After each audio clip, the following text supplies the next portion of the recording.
Logitech's keyboards and mice are very strong contenders in the high-end peripheral market, and now they have just recently released their new Prodigy line, which is aimed more at that mid-range market. We get 3 new gaming peripherals, the G213 keyboard, the G403 mouse, and the G231 gaming headset. First off, let's take a look at the G213 keyboard. The design's cool. The top is a matte black finish while the edges stay glossy. There's a built-in non-removable wrist rest, and the top we find discrete media controls. Similar to the G810, they've replaced the wheel with a volume rocker, and the stop button is now square, which not only differentiates between play and stop, but also visually separates the skip track keys, which I think looks a lot nicer. Unlike the G810, this keyboard is not mechanical. Logitech call them Mech-dome keys. Basically, they're membrane switches that mimic the feel of mechanical keys. They have the same 4mm of travel distance, the same keycaps, and require only 5 grams of extra force to actuate. They actually feel pretty good, very tactile, and a lot nicer than I was first expecting. We get a 1.8 meter thick braided cable that'll be pretty hard to break. There's full 16.8 million color RGB, which seems to be slightly dimmer than what we see on the G810, but it'll still do the trick in the dark.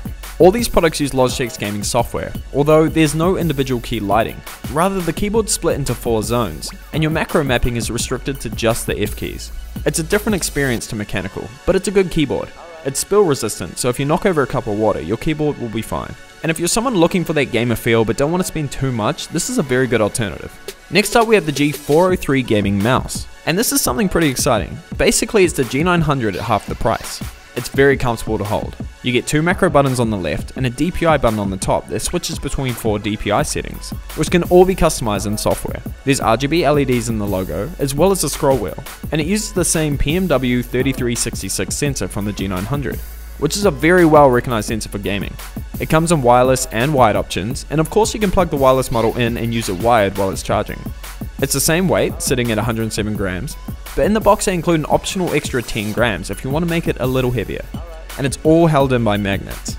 Look at that. Again, just like the G900, it's got DPI ranging from 200 all the way to 12,000.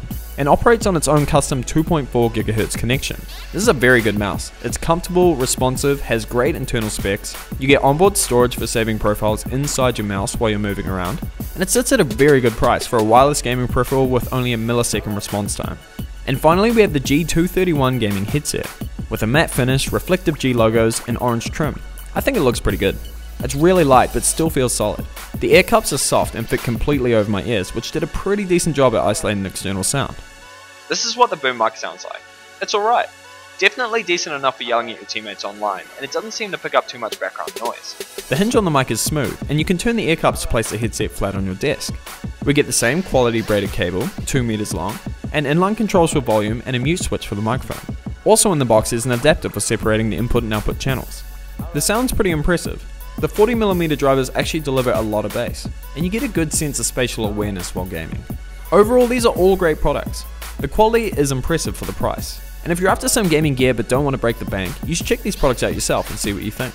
I'm Eli from PB Tech. Remember to like, subscribe, and I'll catch you in the next one.